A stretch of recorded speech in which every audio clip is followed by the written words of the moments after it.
Welcome to Talkin' Jets. My name's Ryan and I'll be your pilot tonight. I am joined alongside my co-pilots. I've got Green Bean, the Jets fan, and Matt O'Leary. Boys, how you doing tonight? Matt, I'm gonna throw it to you first. I missed you guys. This was weird not seeing you every week on Tuesdays. I missed my therapy sessions. I needed to come back. It's good to be back. I love it. I love it. I missed you guys too. Green Bean, how you doing? Yeah, man, it is just the best. I've been looking forward to this. Throughout the little hiatus, it was like I had to wait and, think about when is a good time to ask these guys, when are we doing this again? When does it not seem like I'm dying and I'm desperate? So either way, I'm just happy that we're back. I couldn't be more excited to be with you guys and the chat. I'm psyched to get it going with the chat tonight. All right. Man, it is good to be back with you guys. It has been a long hiatus. Boys and girls, drop a like if you're just coming in here. Let us know you missed us because we have missed you greatly. And we've got a great show dialed in for all you guys and gals out there. Let's see. Let's talk a little bit. Let's see. What have we been up to? Green Bean, I'm fascinated to know. I see some green pastures behind you, and I want to know where in the world is the Green Bean? Today I am in a place called Ohio. I am not too far from Lake Erie. I'm a few minutes from Lake Erie, and this is so we can be centrally located to a couple of bigger, big amusement parks that we have on our docket. We just went to Cedar Point for the first time yesterday, the creme de la creme of all the coaster parks. But yeah, I'll be here for a couple of weeks. I got some more things to do. I'm going to be going to the Hall of Fame this week and letting you guys see what's going on in there.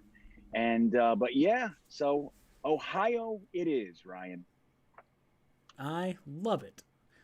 Matt, what have you been up to with your time?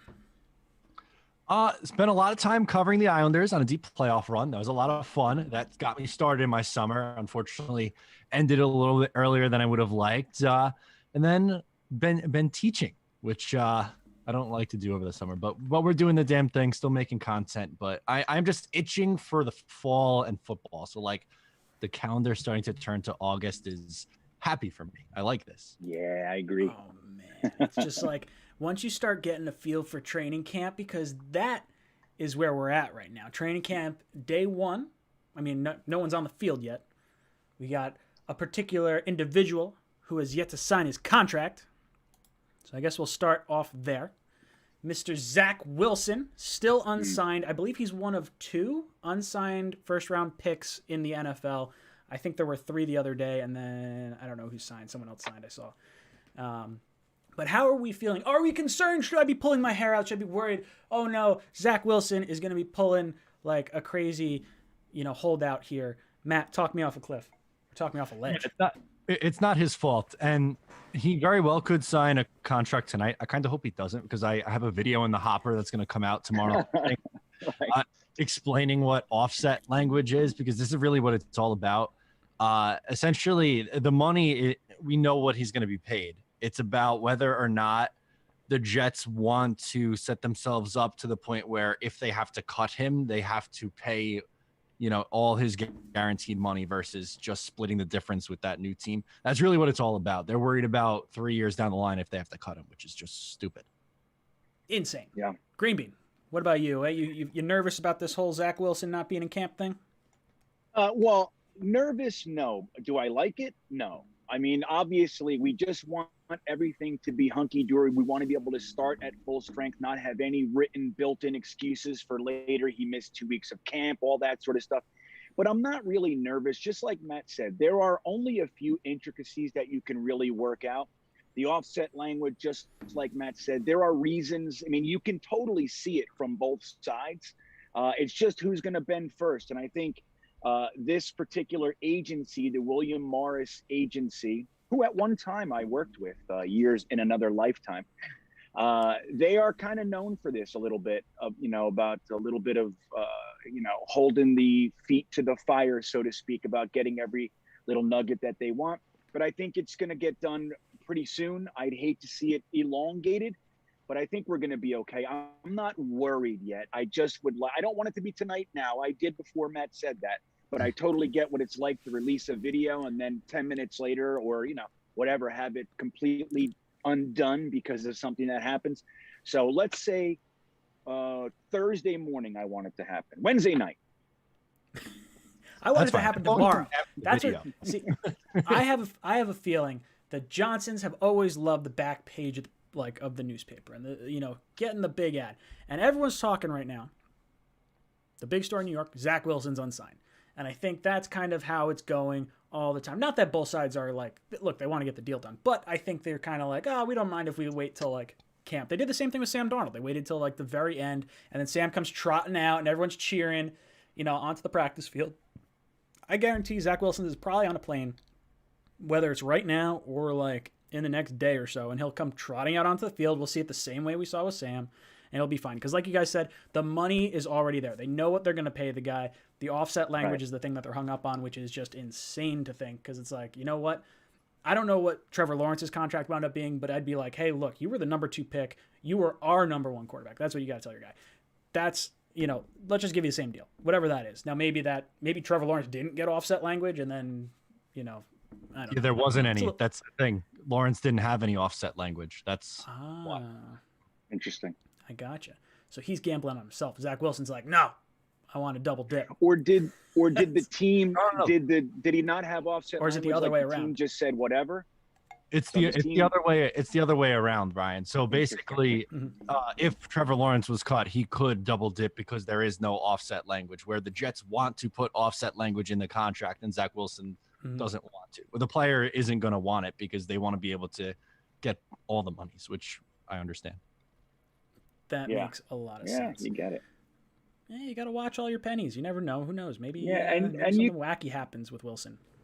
Right. You never look. It happened with Sam. So think about it. Like if again, I don't want to undo Matt's video, but you can see it. Like if you cut, let's use Le'Veon Bell for example.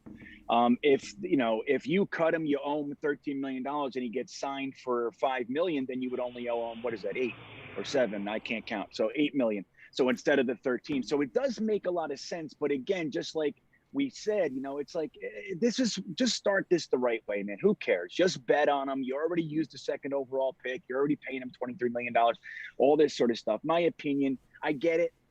I support Joe Douglas, but I would rather just see him go, dude, whatever. We're buying it 100%. Just whatever it is later. But he's not that way. Joe Douglas is thinking long game. So speaking of Zach Wilson and kind of staying on that topic, I don't know if you guys saw this. You guys in the chat, let me know what you think about it. But Madden, EA, released their rankings, or I guess overall rankings for their new Madden, 2022 now. Zach Wilson rated 75. Mr. Sam Darnold ranked 71. I guess Joe Douglas made the right decision here. How you guys feeling? Does EA know something that Carolina clearly does not? Green Bean, I'll throw it to you first. Well, look, like that's a funny way to look at it, right? It's like, the eyes behind the scenes already know. I think it's interesting. I would say it's more of an indictment of, Sam Darnold hasn't looked good, and they're not really giving him any benefit of the doubt right now. I don't play Madden, so I do understand a scale from 1 to 100. I get it, but I don't know exactly where everybody else is. But it is interesting to see a rookie come in and be already higher than a guy who's been in the league for a few years. I don't know if that's normal or whatever, but I think it's more about Sam Darnold than it is for Zach Wilson. Did Trevor Lawrence come in with like an 85 or something like that? But for me, it's fun. 78? I think he was a 78. I think Zach Wilson was like the 4th or 5th guy. It was like Kyle Pitts, Trevor Lawrence. There was a third one. I can't remember who it was. Yeah, he might have been 4th or 5th. Kyle Pitts was the top dog. Was it Patrick Surtain? I think you're right. I think was there one more than that too?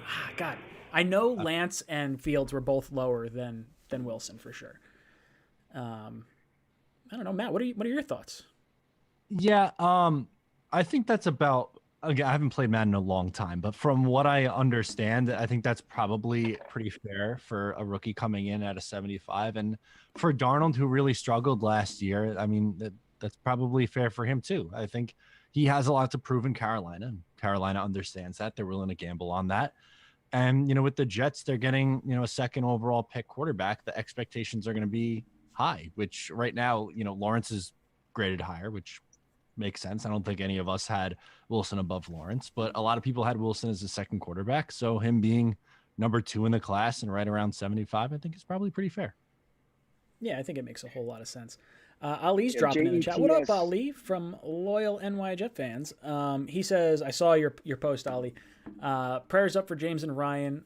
We've raised over $130,000 for the family. Jets Nation is the best. That is awesome. For those of you that don't know, there was a tragic car accident with some solid Jet fans, and Ali put it out there on his Instagram. I'm sure he has a little bit more information if you want to send anything their way. But that is awesome. All right, so let's talk about some other Jet news. I didn't queue this up, so I'm gonna have to type a new one. But all right, let's switch this up. We got Marcus May playing on the franchise tag. Now, this isn't new news, but it's new news for us because we haven't had our little discussion about this. I want to hear from you guys. How are you feeling about Marcus May playing on the tag? Matt, I'll throw it to you. Yeah, I mean, I really would have liked to see an extension get done. I'm going to be honest with you. And, I understand where he is coming from, and he being Joe Douglas. I just think with May, and again, I know he's up there in age versus where some other guys in his draft class are, but he's been a really good soldier throughout this whole process. And he's a top 10 safety in football. And I don't think paying him like a top 10 safety in football is necessarily a bad thing. He's not asking for Jamal Adams money. I think if you gave him, I don't know, $12-13 million a year over, a 3-year extension, I think that probably would have worked for both sides, to be honest with you. And it was almost like a reward. Like, we come in, we draft you, you exceed our expectations, or you live up to our expectations, you'll get rewarded with the second contract. And I don't know, I just feel like in this specific instance, Douglas isn't doing right by the player. That's not to say that I hate Joe Douglas. That's not to say that I think he's a terrible GM. I just think in this one specific instance, we kind of disagree with our philosophy a little bit. Green Bean, what about you? How are you feeling about the Marcus May playing on the franchise tag thing? Well, I happen to disagree with Matt a little bit, but I want to point something out that Matt said too, and I want the chat to just take a second and everybody listen for a minute. Just 1 second. Everybody listen. We can like or love the GM and not agree with every single thing that he does and still like him. And conversely, you can, not like him and like other things that he does, or like it doesn't, it's not all set in stone. Like once you're on one side, you can't do anything else. So there are numerous things that I don't like that Joe Douglas does, namely the kicker and a few other things. But as far as this goes, it makes a lot of sense to me. And I will say that I was also in favor of a long-term contract getting signed. I would rather have him for 3 more years and just put it to bed and know what it is. But I do like that our general manager is not one that's going to get himself into a situation that is outside or grander than the situation that he already has. So he has Marcus May for the next 2 years for just about $23 million without guaranteeing the next year. So he has him this year for 10.6, and I believe it goes up to 12.7 if he franchises him again next year. So that's just about 23 or so million dollars.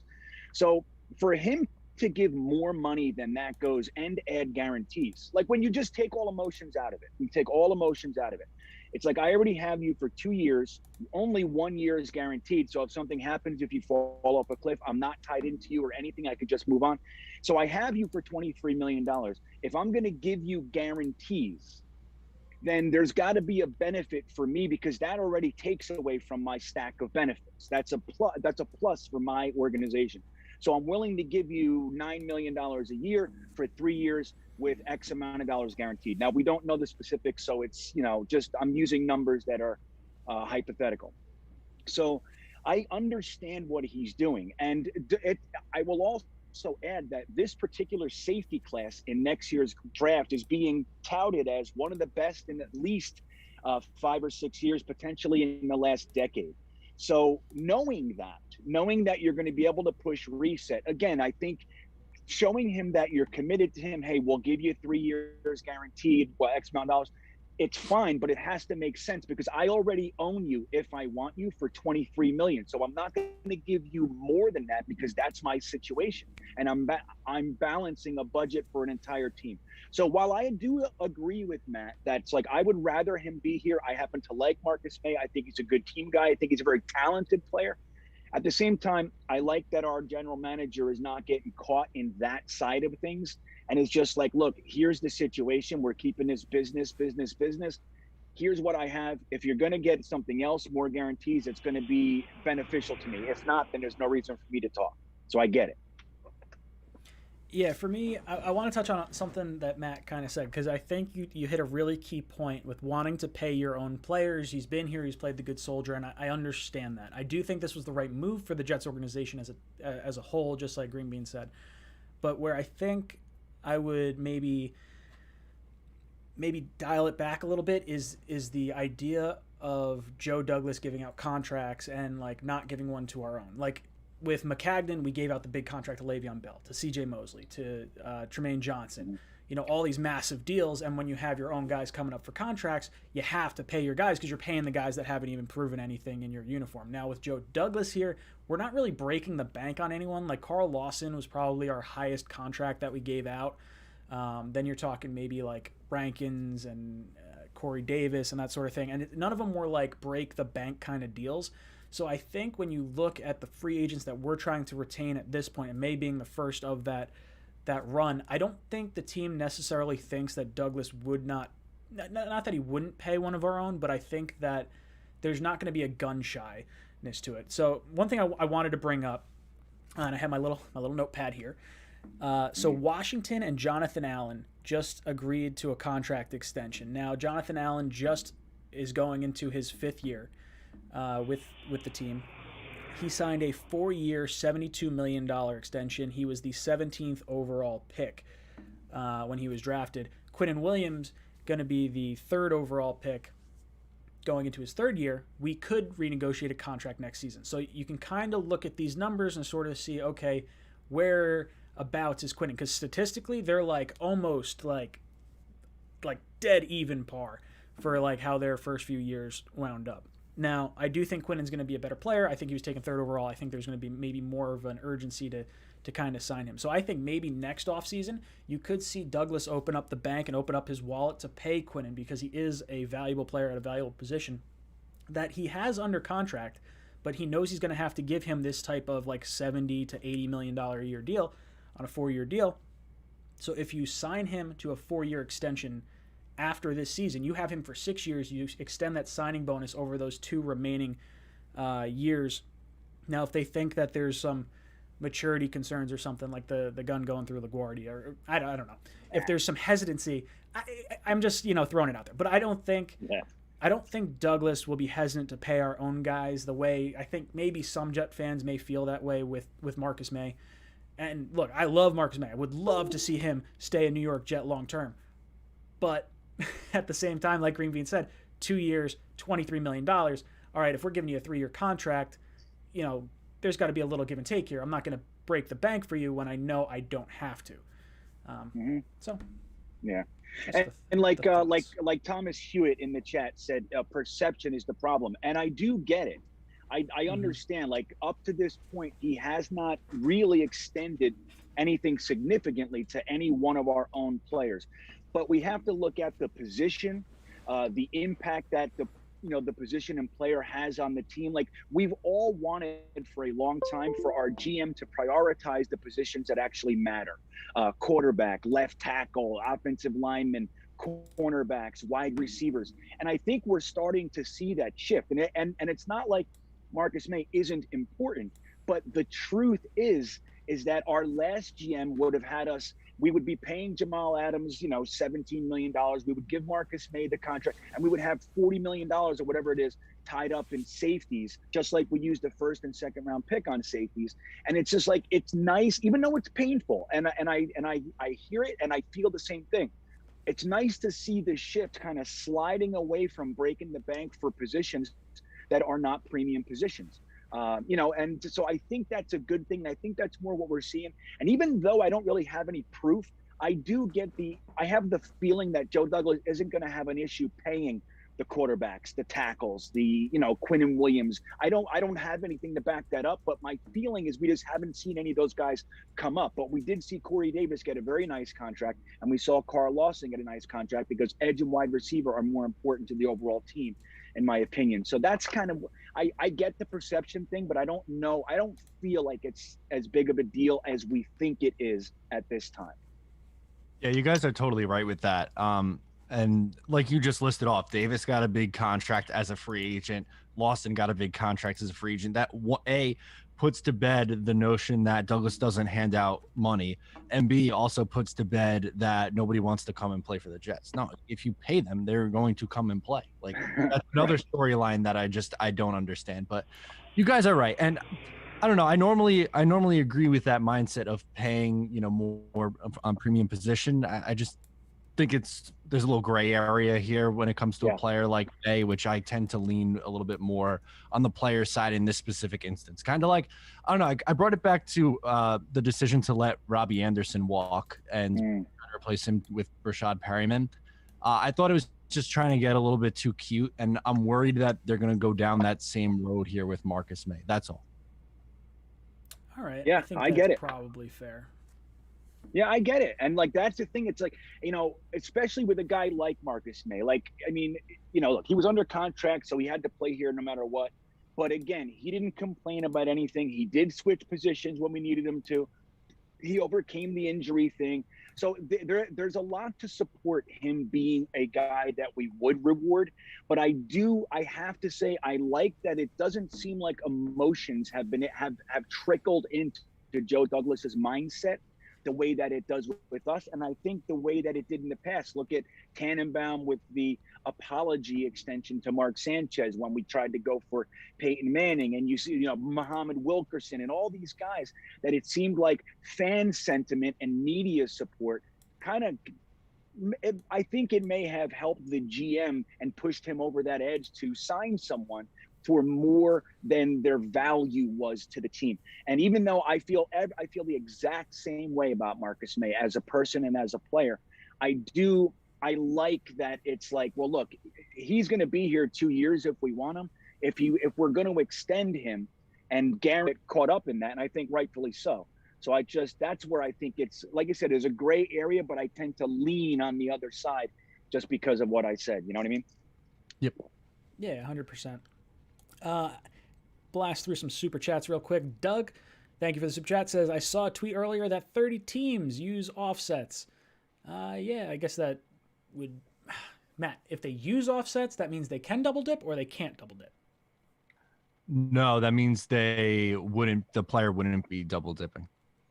I got you. Okay, so that would mean the Jaguars and one other team. So maybe that's us? Is that us that haven't included it? No, we do include off. We're one of the 30. Oh, we're one of the... see, this whole like... You have it backwards. That's your issue. It's very confusing. I understand what it means, but I just like... all this confusing stuff. Whatever. Brett says, I think Salah has the boys privately very fired up with high expectations and the season dedicated to coach from Clearwater to Seattle to LA. Let's go Jets, baby. Thank you, Brett. I think Coach Salah has it. I think he's fired up. I think that's what's going to happen. I think he has this team believing that they can win more than the... I don't know, what did Vegas have as maybe 6 wins? 6. Yeah. So I think this team's going to believe in themselves. I think they're going to come out swinging a lot harder. When you think about like going from a coach that really did not motivate players to Robert Saleh, like totally 0 to 60 like in 2 seconds, like way faster. So I think just from a mental standpoint, I think players want to play for Salah, and I think that effort alone is going to increase the amount of good football that we eventually get from this team. So right there with you, Brett. Let's see, trying to catch up with all the stuff. V-Man says, hey, Jets Talk, did you visit Aloe Vera Factory in Aruba? Also, don't bother giving me the Jets tickets in your contest. Already heading out to my first game. So for those of you that don't know, I got married and I went to Aruba for my honeymoon. I didn't go to the aloe vera factory. I know aloe is their big, like, I don't know if it's their, I guess, cash crop or whatever. For those of you that haven't been to Aruba, it is a desert. It's like near the equator. I didn't realize it was so low in the Caribbean. And it like, the wind is crazy. It's known as like a really windy island. And the only things they can really grow are like aloe vera and like coconuts. Like that is all their food source, aside from like fish and stuff. But no, it was a lot of fun. We did, I got to get some fresh aloe vera. That was cool. But we did the UTV tours. So you got to ride these, like, not an ATV, but like a utility vehicle around the city. We did a sunset catamaran tour. So we had an open bar with like 30 other people and this swing off a boat and like a water slide. And we're doing backflips and everything. That was a lot of fun. I got myself a massage. It was fantastic. Not like one of those Deshaun Watson massages, but, you know, a good one nonetheless. Right. So we'll get into that. We'll get into that because I want to. I've heard these two quarterbacks are reporting to camp. You know what? Hold on. Let me get through some of this other stuff, and then I'll start rambling some more because I got a whole lot of air I got to get out of my head. Frank, thank you for the super chat. I don't see a question attached to it. I'm scrolling down. There he goes. He says, "Are you guys taking calls tonight?" We're not taking calls tonight because I was like sweating bullets trying to get the audio and everything synced up for this because I haven't streamed in like 3 months. I'm just not even in the right headspace to try and figure out how to make the audio calls work. So I apologize, not tonight. Ryan Lawton, thank you for the super chat. He says, Xavier Howard has requested to trade. It's unlikely they trade him to us, but hypothetically, if we got him, where would that put us in our playoff hopes? I don't want to trade for a corner. I understand us needing a corner. It's kind of like the backup quarterback thing. Like I want a backup quarterback. I don't want to trade for a backup quarterback. Like I would be more for like signing like Blake Bortles or something like that as our backup quarterback than going out and trading an asset, because I don't consider us a team. I think we could get lucky and compete for a playoff spot, but I don't consider us playoff ready just yet. Like I think this is going to be the growth year. It's going to be, hey, let's just give Zach a ton of reps. You know, if our defense gives up a ton of points, then that just means Zach's got to throw a bunch. So like, let's not think about it. We're installing the offense. We're installing the defense. We'll figure this all out, you know, next year. That's kind of where I'm at. Matt, what are you thinking? Yeah. Would you prefer to trade for someone like Howard, or are you kind of in the same sort of mindset? Now, I think Howard would be a tremendous upgrade to this unit because I don't think this unit's very good. But I think what the Jets want to do is see what they have in the youth and then go into next year with their cap space and draft picks and say, okay, how do we want to allocate this?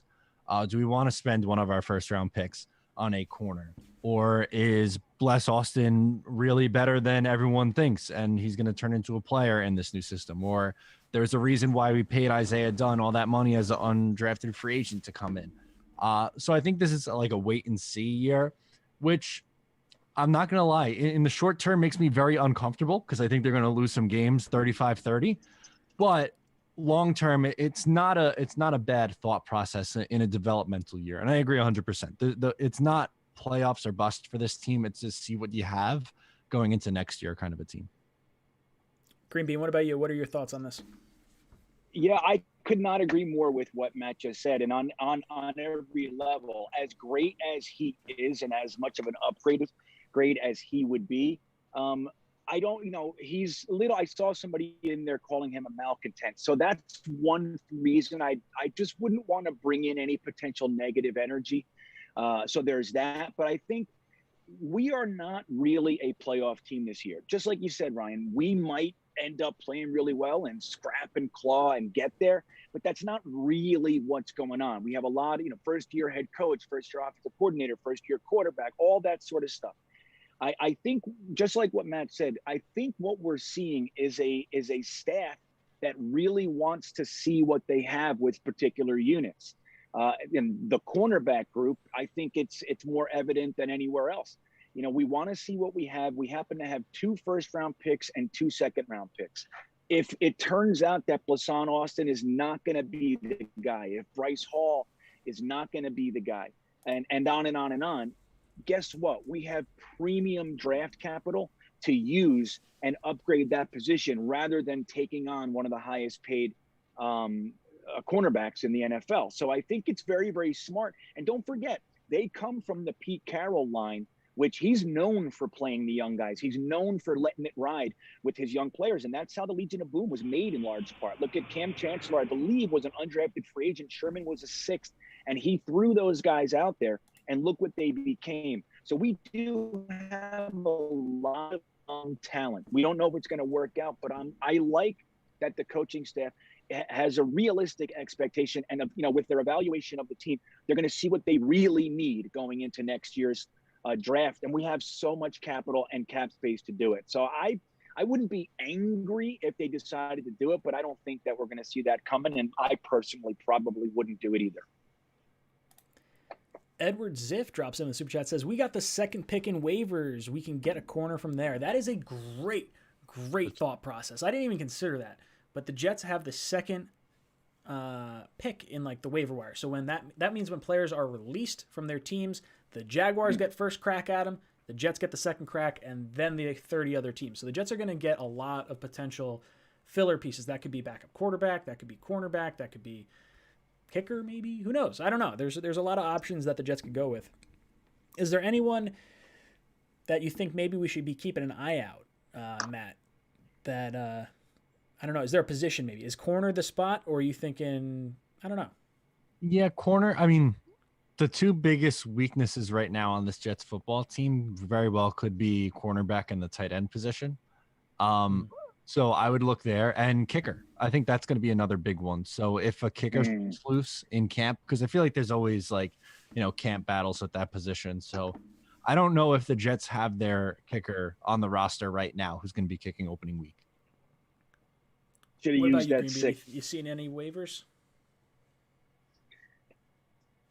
You know what? In truth, I don't really have my mind around which guys might be on the bubble, but I think look, if there's anything we've seen from Joe Douglas so far that's been consistent, it's that he's a waiver wire guy. He looks, and he's not afraid to cut this guy and grab that guy for the bottom end of the roster. And I would say there's a pretty good chance that we'll see some of that. Again, they happen to use a lot of draft capital on those back end positions for the defensive backs. Look, we got Bryce Hall last year. We obviously got Isaiah Dunn in undrafted free agency, but we took Michael Carter II. We took Echols. We took Pinnock. I don't think they would have used those draft picks if they didn't want to see them over somebody's waiver wire. Somebody who gets cut on and placed on waivers. Again, Joe Douglas isn't afraid to do that. So if he sees somebody that maybe he was planning to take before Echols that gets cut or something like that, I could see a flip flop that way. But yeah, I would say keep your eyes open for some of that stuff. That's an excellent point. That I forget who made the comment, but it's an excellent. That was point. Edward. Yeah, no, that was a great point. We got Richie from Jets Media in the chat. What's up, dude? Richie. Good to have you. We'll get you on here soon. 100%. One thing I wanted to touch on, and I don't know how you guys feel about it as far as like a competitive advantage or disadvantage or whatever, but that's the new NFL COVID-19 rules. So for those of you that don't know, last year you guys probably watched the game, but we had a football on I think every single day of the week. Correct me if I'm wrong, but I want to say it was like Sunday, Monday, Tuesday, Wednesday, Thursday, Friday, Saturday. Throughout the entire calendar season, we had football because games were rescheduled and shifted around. And the NFL came out and said, if a COVID outbreak prevents a game from being played, and I guess it can't be rescheduled within the 18 weeks, then the team that had the outbreak would be docked a win. It sounds really steep. Like it sounds like a really aggressive rule, I guess, or statement. And then you kind of think like, all right, well, it's more of like a talking point because the NFL is going to do anything in their power to play these games to win, like to have this money. So the chances of a game really being like totally wiped out through an entire 18-week season feels pretty slim. Like I think this is almost like a hollow threat to an extent. I don't know how you guys feel about it, or am I reading it wrong? Is it actually like just the game getting rescheduled? Is that not allowed to happen? Because I don't see that. Like I think there's too much money involved for that to happen. Matt, I'll kick it to you first. Yeah, to me, I took it as if they're not able to make it up, then if it's due to players being unvaccinated, then they'll be hit with a loss. My question, I don't really know if there's an answer to it, but that's how a word is. I don't really know what their alternative would be, right? Like if they have an 18-week season, then the playoffs start. If they can't make up the games, what else are they supposed to do? If it's one specific team where there's an outbreak, I don't really know what else the league could do in that instance. And also, like it or not, this is them trying to get as many players as humanly possible vaccinated so that they don't have to worry about, guys having to miss time because of COVID. Yeah, everyone wants to make money. You don't want to inadvertently potentially knock the salary cap back, because if you're missing games and you're not getting that TV revenue, that's all part of the salary cap. Like that was one of the things that I thought with like when the whole Anthem issue was going on, I thought they should have like really at least sort of said like, hey, look, just realize like we stand behind you, but just realize if we start losing money because of this, like you guys start losing money because of this. And I think that's kind of what they're going with the COVID thing. They want to like make sure everyone's like not causing the other players' paychecks to get decreased or coaches to lose money or things like that. Green Bean, what about you? You have any thoughts on the COVID rules for this year? Yeah, I think Matt made a good point, and that I happen to agree with. And like our thoughts on it aside, I think the NFL saw last year that this creates a scenario where they are at risk of losing millions upon millions of dollars. They have evaluated everything, they put everything on the table, and they made the choice. We want this to happen, which is vaccinating players. So we limit from their perspective, so they limit the potential of outbreaks and all that kind of stuff. So everything that they're putting there right now, in my opinion, is to try to encourage people to do what their ultimate goal is, which is the vaccinations. So again, whether or not we agree with that is kind of inconsequential. The NFL has made a decision. I think it would be really, really bizarre if someone, like if a team ended up not being able to play and they did have to forfeit and they never made up the game. I don't know. I think, like you said, there's too much money involved, and they could squeeze a Wednesday game in or anything. But don't forget, last year when they moved the Pittsburgh Steelers around a little bit, trying to get around it, they caught a lot of negative press about that. And even from the Steelers themselves, the Steelers players, Claypool and Juju and some and everything else, man. If it was us, oh my God, I wouldn't be able to handle it. So it's going to be interesting to see. But I think, like I said, again, all the stuff that's getting put out there right now, I think, is to try to encourage their ultimate goal, which is to get as many people vaccinated as they can. That's my thought on it. Yeah, it's all about the bottom line. That's always what they've been about. That's why they pay Roger Goodell $50 million a year or whatever, because he makes them a whole lot of money and he knows exactly how to do it. So, like it or not, those are the rules. You got to play within them. Some other NFL news. Actually, let's not do other NFL news yet. Ooh, sorry. Morgan Moses signed with the New York Jets. I want to get your guys' thoughts on this because I have not been able to hear it. I'm really excited about it. It's someone I really thought the Jets should have gone after because we need a little help. I don't want to say a little help on the right side, but we need help across the offensive line in general. And because Becton has kind of been, hurt, not hurt, hurt, not hurt. Green Bean, I see your New Jersey, by the way. Looks fantastic. Oh, you like this? He's got the black Becton. I love it. Let me say real quick. Jeremy Cravat, who's in the chat, bought this for me, so thank you. I just got it in the mail, so thank you. I can't tell you, Jeremy, how excited Green Bean was when he jumped on the stream. Matt goes, "Ooh, is that the black Becton jersey?" And Green Bean's like, "I just got it like 5 minutes ago," and he's just like throwing it on. He was like a little kid.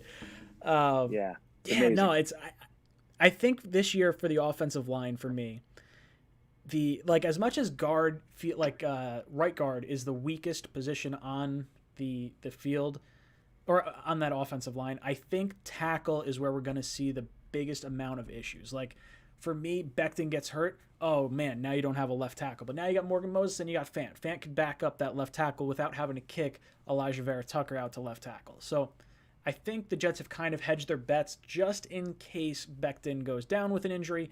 You have a little bit of flexibility across the offensive line. And I think, like Matt said, the tight end position is not that strong right now. I could see a lot of like 6 linemen kind of sets where Fant lines up as the swing tackle a lot of times. So I think the way this offense is sort of headed, we're looking more at a running offense than we are like a pass all over the field Zach Wilson offense, which gets me really excited for Michael Carter. I think this kid's going to go off. I am really pumped. But sorry, I'll keep it on Morgan Moses. Matt, what are your thoughts on the Morgan Moses signing? I love it. It's a clear upgrade on the right side, and I'm a George Fant fan. I think he's, a solid right tackle, but this is someone who I think could be, a top half of the league right tackle and really a really good run blocker. And thinking about him on one side and Becton on the other is just, it's going to be so much fun watching them get to work in the run game. Really, the only spot where you have even a question mark is right guard. So just looking at how different the line is versus how it was last year, it's nuts. It's a massive improvement already. Right. Green Bean, how you feeling about Moses? Yeah, it's funny because I thought it was unlikely. I really did. I was hoping for it. I mean, this was a guy we were talking about last year as a guy that the Jets might potentially make a move to try and acquire when there were rumbles that he wasn't happy in Washington and all that. So I'm really, really happy with the signing. I just couldn't think better of what they're doing to the offensive line right now. And like you said, there are numerous variations that this enables us to kind of include, like having Fant as the 6th offensive lineman who actually can catch. If anybody goes down, we have true versatility. We have centers that can play guards that can play centers, guards that can play tackle that can play both sides. We have it all over the place. So it just puts us in a position not to be so dramatically affected should anything happen.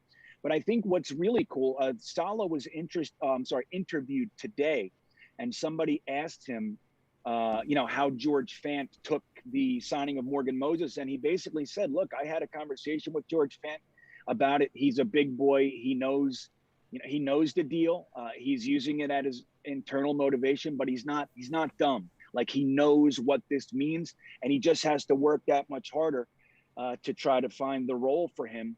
But again, this is one of those things that it harkens back to the comment that we made with Marcus May. This coaching staff isn't getting caught with the emotional side of things. They're bringing in the best players. If there's competition, there's competition. The best guy plays. And even though it doesn't compute with some of my Jets fandom, I love players and all that sort of stuff, I do like it, man, especially with a group like the offensive line. It's like, dude, you have an opportunity to bring in a guy who has, I think, he never missed a game or something like that in 8 years. So bringing in that kind of firepower to make sure that your quarterback is upright, there's really nothing to complain about. George Fant will find his role, and we'll be able to be benefited by his play. But yeah, I think you got to make that move, and I'm glad that they did. Yeah, I think when you're looking at Zach Wilson, you understand this team goes as far as Zach Wilson takes them. And if you can keep Zach Wilson upright, that is above and beyond the most important role. And then after that, it's the playmakers. Keep them upright. Playmakers can run the ball. Playmakers can catch the ball. Huge, important signing. Love it. Yeah, now, great. Let's take a little trip around the NFL here, because both these guys are reporting to camp. Heard it on the way to work today. So I want to ask you guys, what's more likely? It's probably not going to happen this year, but what's more likely? Deshaun Watson's traded or Aaron Rodgers is traded? Now, I guess I'll let you guys go, and then I'll kind of say my thoughts. Green Bean, I'll send it to you first. That's interesting, man. I think Deshaun Watson is going to be traded. I don't know who's going to bite on that while there's still so much in the air. There's going to have to be some really creative, layers in the contract that's like performance based. Like if he doesn't start or something, you don't get the pick or something along those lines. But I think Aaron Rodgers, I think they're going to figure that out, and he's going to play one last year in Green Bay. That's my thought. And then he'll just go next year. So I would say out of the two, I would probably lean towards Deshaun Watson. I think that relationship is blown up down there. That's a bad one. So that would be who I think's traded first. I don't necessarily think it's going to happen right now, but I would say that. Matt, what about you? Yeah, I agree with Green Bean. I think that Aaron Rodgers is going to play out this year in Green Bay, and then I think he's going to Denver next year. And as for Deshaun Watson, I don't know if he's going to play this season with everything going on with him, but I don't think he'll ever take a snap for the Texans again. So I guess technically he will get traded, and Rodgers will just, leave after this 1 year of his contract because he has an out now after the renegotiation, if I read that right. Yeah, it seems like with Rodgers, what they did was they're allowing him some say on the roster. They're allowing him to have, like, his deal ends after 2022. So technically he's under contract next year, but he can't be franchise tagged. Basically, it allows the Packers to still trade him, next year. It's not like they're making him a free agent, kind of like what happened with Brady with the voidable years and whatnot. I do think, like Matt said, Rodgers is going to Denver next year. I think that's kind of locked in.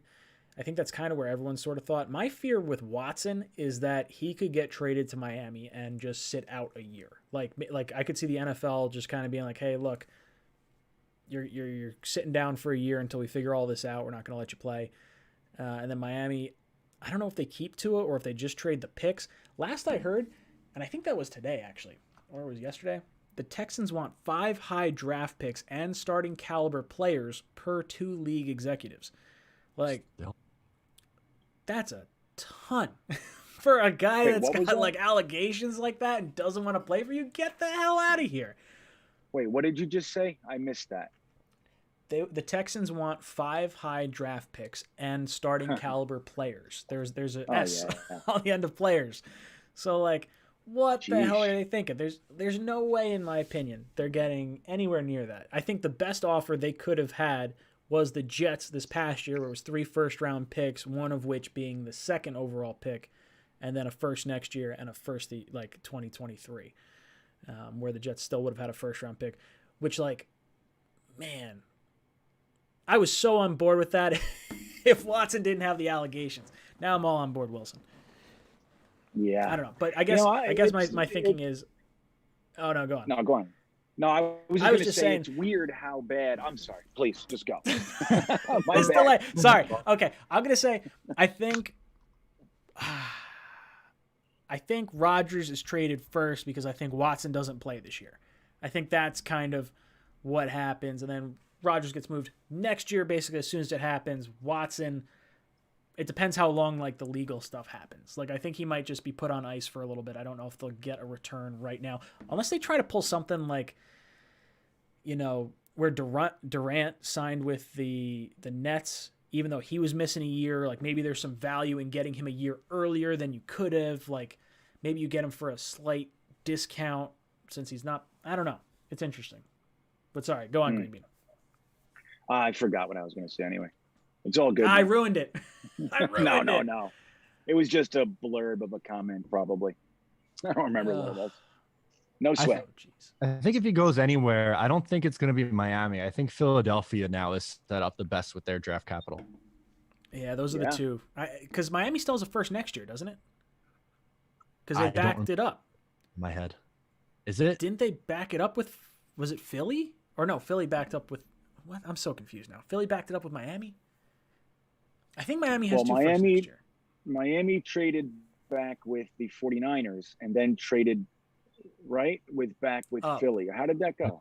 Hang on. I'm going to look right now. Jeez, how do we forget this? Oh my God. Yeah, I'm like losing my mind. It was like, I want to say the 49er, Philly traded back with Dallas because Philly jumped in front of the Giants to get Devonta Smith.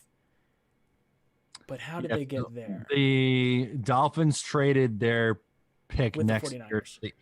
No, for the Eagles. The Dolphins traded their pick next year for the Eagles. The Dolphins have the 49ers pick in 2022. Okay. If I'm reading this So right. yeah. That's right. Sports So both Connect. teams have a first-round pick.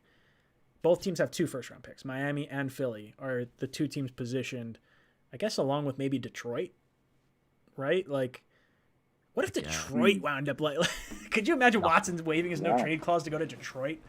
Oh, woof. Yeah, that would be interesting. That would be interesting, man. I don't think he would go to Detroit. I don't. They have their infrastructure isn't exactly solid up there. You know what I mean? No. And they I mean, they just drafted Rashad Bateman, right? In the first round. Isn't that who they got?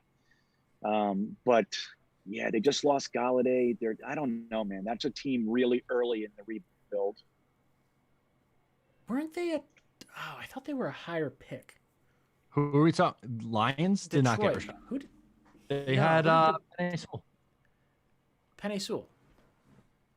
Rashad Bateman is with the Ravens. Ravens. What am I thinking? Who's the receiver they drafted? The Lions. They got a receiver. I don't know. I don't remember everything. Dude, now you're throwing seems like curveball. I can't Google that fast while I'm trying to run a show. Jeez. I can't believe it. It's like at one point I knew everything. Now I don't know anything. How did it go? I'm looking. Yeah. See, I'm looking at the triple 29. Rob says St. Brown. Yeah, in the 5th round, or with their 5th pick, I guess. I don't know. Thank God for the chat. Okay. The chat understands what's going on. We're just 3 goons talking about sports on the internet. All right, let's shift gears. Let's stop talking about Watson and Rodgers here. Let's talk about this.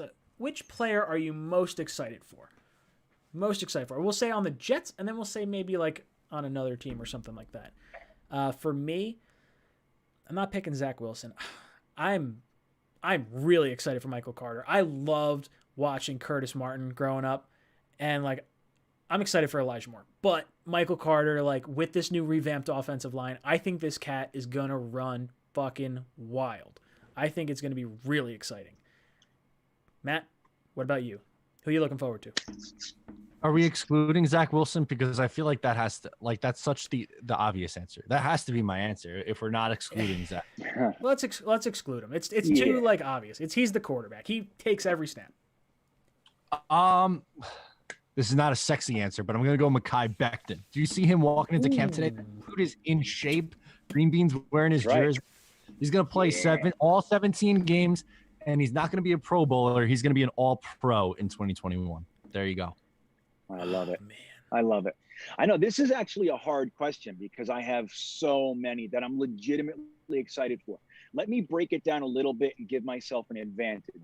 I'll give you the player I'm most excited for out of the rookies, and then I'll give free agents. How's that? And then because there's Denzel Mims and all the and we then could do offense, holdovers. defense. Oh God! Yeah. I'm so excited. Okay, I'm in. All right. So let me say this.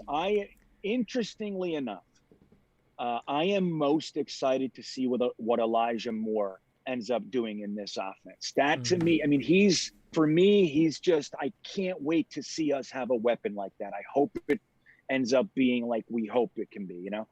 I'll tell you, and this is going to be a little bit weird. The player I'm most excited to see out of the free agents is Jared Davis.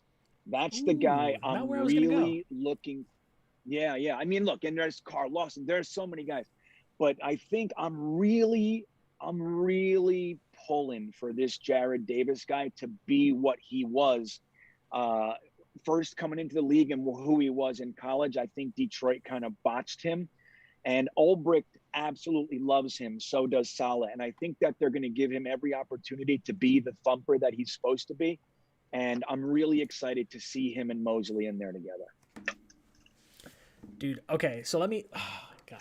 Now so John says Becton said today, did some good things last year, planning to do great things this year. That was the Becton quote from today. I am really excited for Becton because the dude was just throwing people around last year.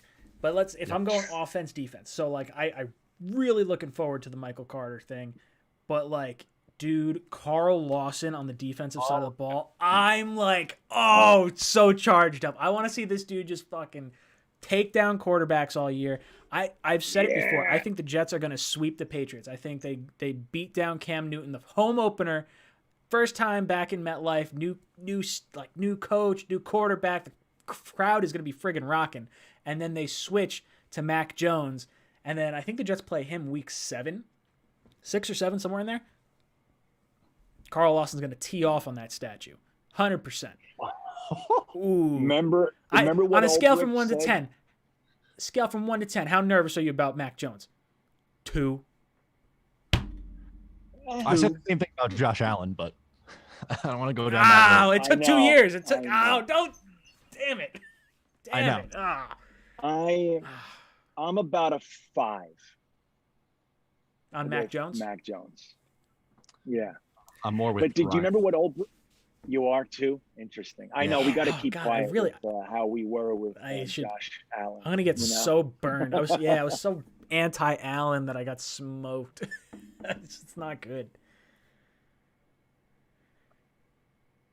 Yeah. Did you guys hear what Ulbrich? I'm sure you did, but we didn't talk about it yet. But Ulbrich, what he was saying in Flight 2021 about Carl Lawson, he said, he obviously comes off the edge, and a lot of the times the way the quarterback gets away from him is they're able to step into the pocket. But with the interior guys that we have, there's not going to be any pocket. Like, dude, that's my kind of defensive coach talk. There's not going to be a pocket for the quarterback to escape to because of Quinn and. Oh, if Quinn and what? I'm on the edge of my real seat, sack Green Bean. numbers. Dude. Oh, sorry. Yeah. It's like one big pixel right now. Oh, really? You were one giant pixel, Green Bean, for like a second and a half. I was no. like, you're like, I can't. And then like frozen. I was Did you like, hear me? ah! No, Hey, it I cut don't out for a like second. that. I know. like I'm that. sorry. I shouldn't have told you because now Green you're probably beans, frustrated. there they are. Oh, Now I I'm love all the freeze. sad. That was one of the better emojis we've made. Yeah, it was a goodie. But so what did you hear? I just talked about Ulbrich and what he said. Did you hear that? Or did I freeze out? I didn't catch it. What did he All say? right, I said what Ulbrich said in Flight 2021 was that Carl Lawson's sack numbers are going to be more appropriate to his talent because quarterbacks are able to step into the pocket and get away from him. Mhm. But with the interior guys that we have, there's not going to be any pocket. So, I mean, that's my kind of defensive coordinator talk, man. That's the kind of stuff I want to hear. There's not going to be a pocket with Quinnen and Rankins and Fadukasi and those guys. So I just can't wait to see it, man. I cannot wait to see a pass rush. Oh, him, Vinny Curry. It's just like I'm all sorts of excited. And then I saw some things from CJ Mosley and like his weight's looking pretty good. He's 231, I think is what I saw the weight at. I'm like, if Mosley can come back to like 80% of what he was, I think we're in good shape. And like with Salah having the linebacker background, the fact like Green Bean said, with Jared Davis being the first free agent signed by this regime, oh God, the front seven of this defense is gonna be a lot of fun to watch. Like I think we're gonna have some pretty high scoring games because they're just gonna like bomb the ball on us. But if there's any way for us to slow down teams, like if we get the opportunity to pass rush, like it's not like teams are running the ball on us to run out clock. It's going to be a lot of fun. I think we're going to see a lot of sacks because there won't be a pocket because Quinnen and Rankins are just collapsing it all the time.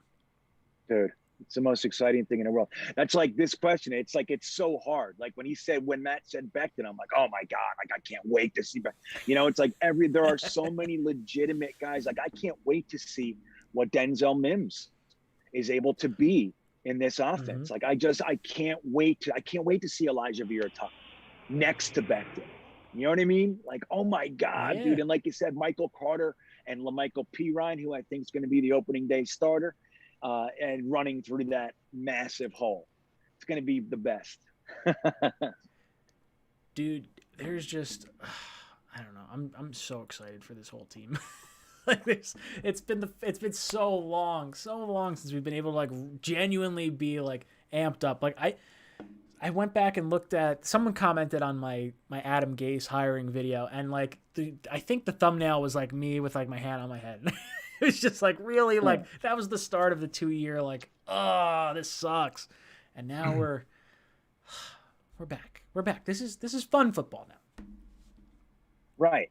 We're actually where we actually compete. And look, anything can happen. We could have this could all explode. But what we've done this year, stacked on top of what we started to do the year before, there's real reason to be excited, man. Like, this is legit. We're not talking about hoping Adam Gase is something that he's not and all that sort of stuff. Like, this is actually legit reason for excitement. The players that we're mentioning, I can't wait to see Bryce Hall and what he's able to do in this defense. I can't wait. And I can't even wait for that young competition that we were talking about. Sure, we all want a guy like Steven Nelson or whoever, but isn't it exciting to see what Michael Carter II does in the slot, and what Blesson Austin versus Pinnock versus Eccles, and what about Ashton Davis back? I can't wait, dude. There's so much to be excited for. I see in the chat, Triple Rob says, can we get a Feeney emoji in the chat? I was like so kind of down on Feeney when we signed him because I was like, this guy looks like the dude that's like, dude. No, he's just like, he stinks, but he I'm looks still like gonna send it. Oh God, he's glue. he's like Elmer's glue. There's guys you have on a roster that just bring people together, and Feeney is that dude. Like, watching him at the Islanders games was awesome. It was so exciting. Yeah, that was gave me great. shades That was a of Mangold. Yeah. I mean, Matt had to love that. Even Sala was at the Islanders game. You know what I mean? Worlds colliding. I loved it. They were into it too. Greg Van Roten's a Long Island kid, so he got them all over there. It was a blast, dude. I love that stuff. That's huge. Yeah, I feel like there's an embracing of New York with this team and with the coaching staff, with these young players that we didn't really see since we had Fitz and Mangold and like all those guys. And it feels like we've kind of been in this stale sort of just going through the motions year in and year out, and like, okay, we're trying to do the right thing, and like, I don't know, there's actually energy in this clubhouse now for the first time in a really long time. Yeah, it's like Van Roten, what he said hope has re-entered the building. And like, look, we had a personality-less coaching staff with Todd Bowles. I mean, they were as dry could be. Adam Gase was different, but in a similar kind of way, very, very dry, no personalities. Even Sam Darnold, with all due respect and how much I loved him and all that, there was no real energy. There was no real personality there. And it's like, when you look at these guys, like all the fun that you're seeing them have at the different games and everything, they seem to be becoming already more of an actual team. The offensive linemen are hanging out together, having a good time. Like, dude, that stuff's important, man. The only thing we had was like Jamal Adams talking, about whatever he was talking about on Instagram, So let's talk for a brief second about how fantastic it is. And Matt, I saw your video. It just eats you up inside that Jamal Adams hasn't signed his contract yet, and he's upset. That for him. That's awful. Why do bad things happen to good people? Oh God, he's not even on our team, but it warms my heart. I genuinely get joy out of watching this guy just not get what he wants. I don't know. Burns me up. But yeah, no, that could not have been a better trade. It was like, what are we just past the 1 year anniversary of that trade like a few days ago? Yeah, 2 days ago. Man, set us up. Love it, dude. Look, I'm going to say this, and I don't really care. It's okay as fans of the Jets to root for the Jamal Adams situation to implode for Seattle. It's okay. Well, we have a stake in it. We have a draft pick still. We have a stake. Exactly right, Ryan. Could you imagine the fortune if Seattle does implode and they end up being it just crumbles and falls apart, and we get a top 5 pick or something? I know that's unlikely, but imagine how wonderful that would be if we get it ends up being all the way to that end of the spectrum. Come on. Just like with the Texans, when Miami made the Tunsil trade with the Texans, they didn't think they were getting a top 5 pick or whatever it was with the Texans. but they ended up No. imploding. So Number you never 3 know. overall. Crazy.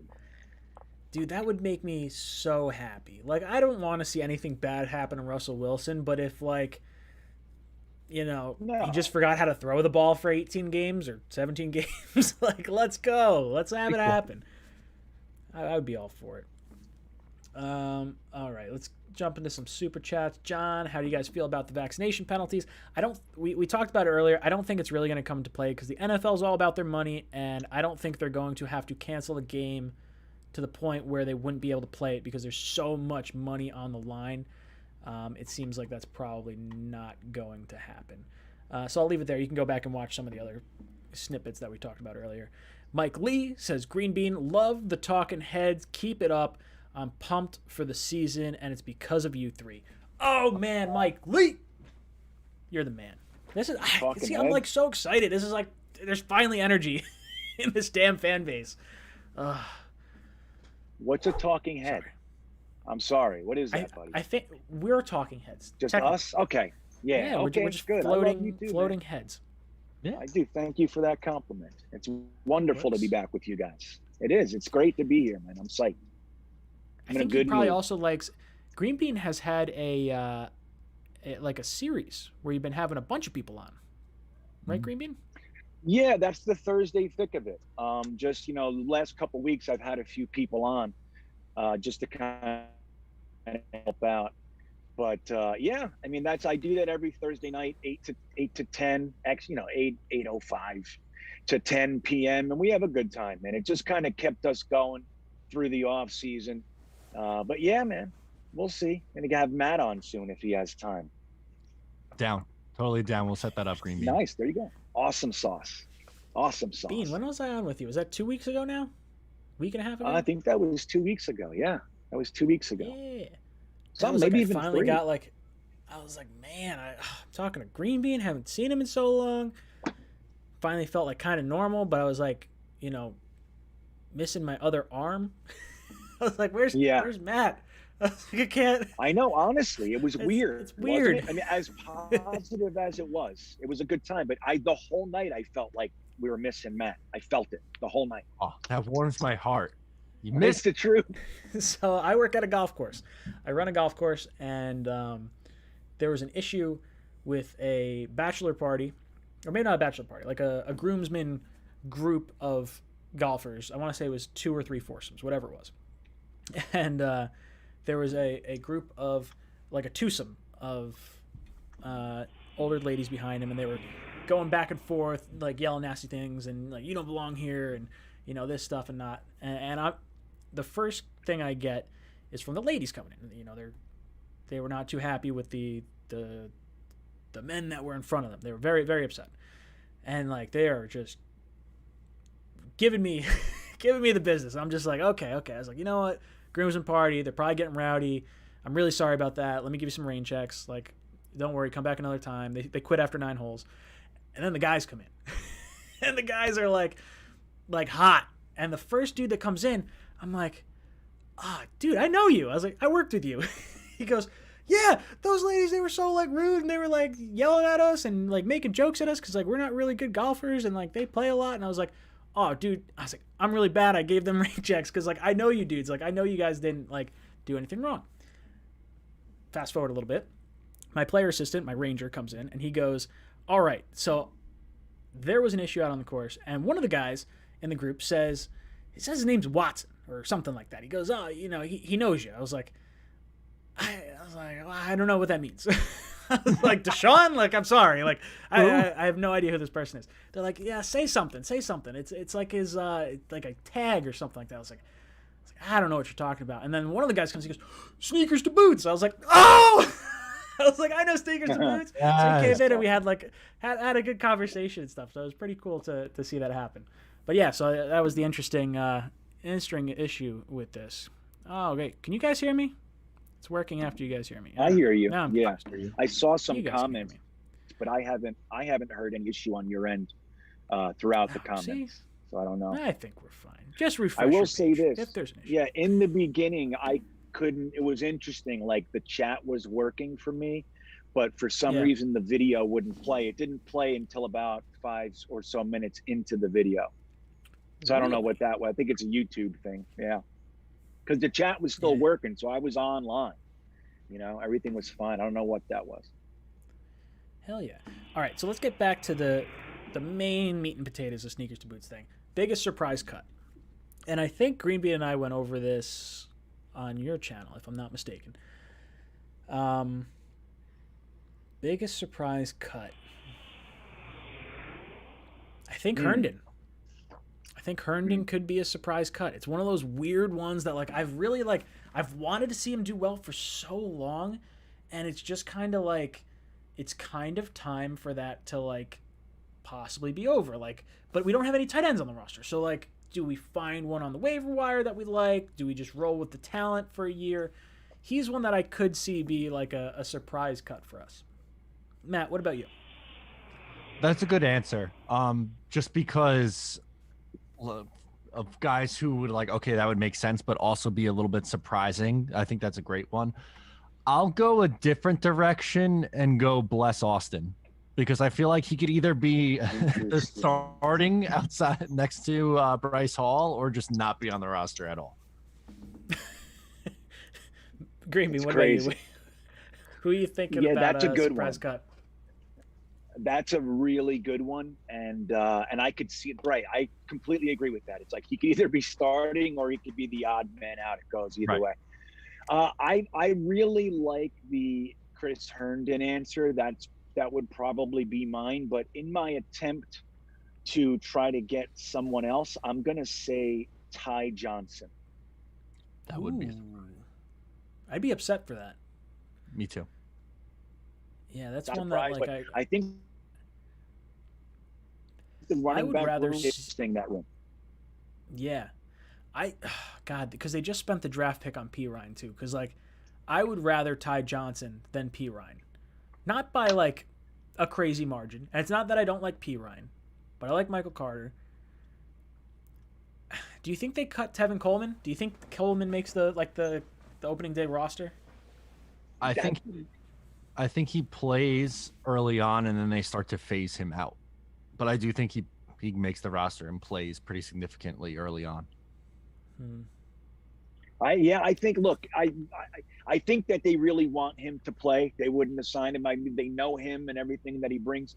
But I could honestly see him, if he gets even the slightest ding in the preseason or training camp, I think that's going to be the decider. So if he gets a twisted ankle and he's out for the first preseason game or something like that, I think that they're going to realize that it's not worth losing one of the young guys, because we have a lot of potential, these guys. Even Josh Adams, I happen to like him a great deal. I'm obviously a P. Ryan fan. Michael Carter, I think, will eventually, by mid-season, will be our starting bell cow. But I think Tevin Coleman is an interesting one to watch. I would hate to lose Josh Adams, Ty Johnson, or Michael P. Ryan for Tevin Coleman. But that's an interesting one, too. But I went with Ty Johnson because I think a lot of people don't think. They think he's probably the starter. So it would be surprising. John Perez drops in with the super chat, says, I heard next year we might be on Hard Knocks. God, I loved watching the Jets on Hard Knocks. It was some of the best TV I've ever watched. A lot of that had to do with Rex Ryan, getting, all the Revis controversy and everything like that. That was just a blast. I'm so happy that the Jets do their One Jets Drive series and everything like that, because that's kind of my fix for Hard Knocks. I don't necessarily care if we get on Hard Knocks, but HBO does a great job, so I would be cool with it. I know you can't have it in the first year of a new regime, if I'm not mistaken. So that's why the Jets couldn't be on it this year. But if the Jets get on it, that'd be pretty cool. Jimmy Mills drops in the super chat, says, "Do we go after Howard from Miami, or do we sit tight at corner for a year? Miami's not going to trade him to us, and I don't want to give up picks." But I think we're going to sit tight. I definitely don't think we're going to see a trade. It's just not the year to do that. We're developing this young core. I don't think that they're going to throw caution to the wind and trade some of their draft capital, which Joe Douglas obviously holds in very high regard for anybody. I honestly think that we're going to see a very young quarterback a cornerback room this year. Mm-hmm. Yeah, speed. It's all about speed. Josiah McAllister, thank you for the super chat, says, love seeing you guys make appearances on Jake Ashman's show. Guy came out of nowhere with Jets content. Glad you dudes are back in action. Go Jets. We should get him on sometime. I bet he would come on. Yeah, he's a good dude. Yeah, he's a Long Island kid too, but now he's out of Austin, Texas, doing national radio down there. He's a good guy. I saw his video today. I only got to watch a few minutes of it. But he's back in his house, like his parents' house in Long Island, and he went into his old room and he found a Kerry Rhodes bobblehead. That's amazing. He's like, look at this. He's like, look at all this stuff. That was cool. That's Kerry the Rhodes. one Jet jersey I bought Becca was Kerry Rhodes. I was like, oh, this guy's going to be here forever. Traded next offseason. I was like, son of a... like every jersey I get. That's why I went retro. I can't do it.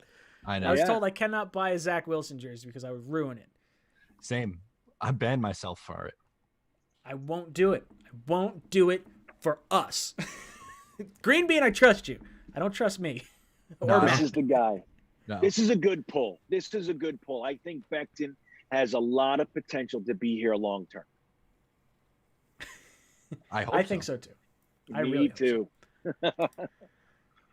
It's your boy.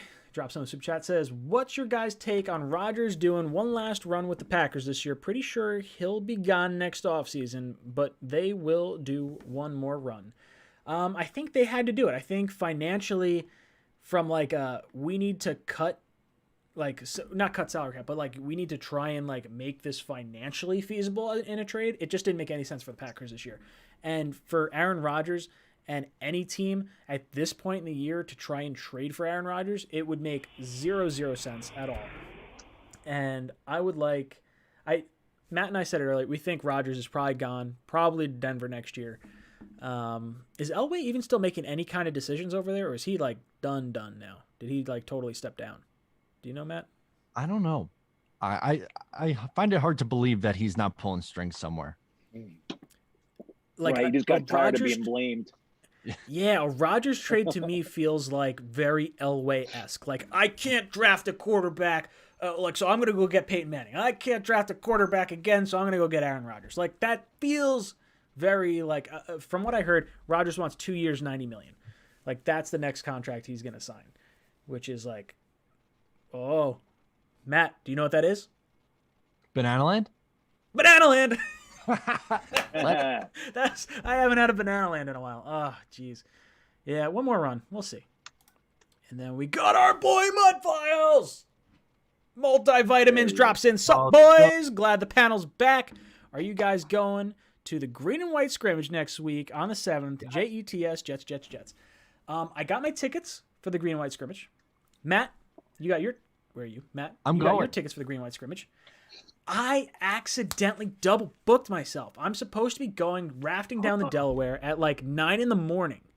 And I should be back. I should be done with the rafting around 4 o'clock to 5 o'clock. And I think, does the green and white scrimmage start at 7? I know doors open at 5. I'm pretty sure it's 7.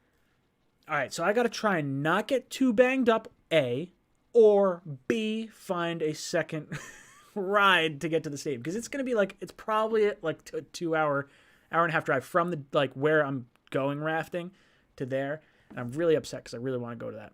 So hopefully, I'm excited, man. I couldn't convince. So this was interesting. So I tried to convince the girlfriend to come with, and she was like, "What is it?" And I was like, "Basically, the team practices against each other." And she said, "Thanks, but no thanks."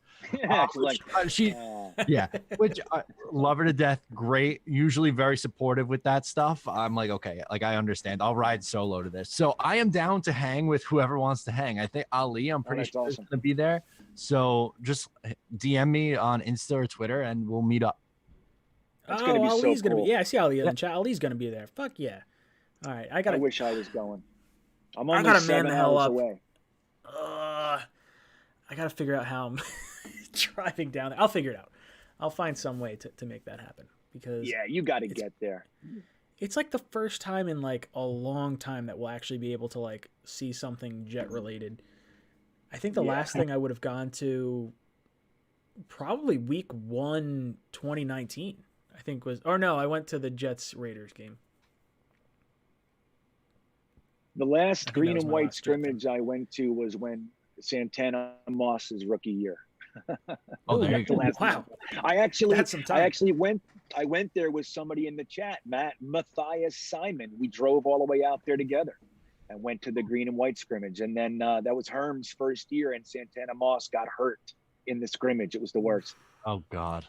I know. I don't know if you guys are looking at the chat. Vaguely. I've got Becca drops in saying, good luck going after rafting, because I usually get like way too banged up, like not good. And my ass is not getting an Uber from where I am. Like there are no Ubers up here. It'd be fun. I'll figure something out. We'll figure it out. Sorry, babe. I love you, but I gotta go. Mike Lee drops in and says, here's another no Zach Wilson jersey donation. Yeah, don't worry. It's not going to Zach Wilson. I know. I've learned it. I got my Wall Street Wilson shirt. That's what I got. Steven drops in the super chat, says, we'll be at the green and white. We'll have a custom jersey so you will know who I am. LOL, come by and say hello all. Absolutely. It's going to say Sack Exchange. That's going to be my guess. Steven, is that going to Yeah. It's gotta be. He has a great jersey. It says Sack and then X, the letter X change, I believe. It's beautiful. X and like it's a beautiful jersey. Change like under change. the X? No, like it just says Sack and then there's a space and then it has the letter X, CHNGE, I think it is. Oh, beautiful. Pretty That's cool. different. I like it. That's awesome. I had some really clever ideas for stuff because you can do some really cool stuff on DHgate. It's all like knockoff jerseys and things like that.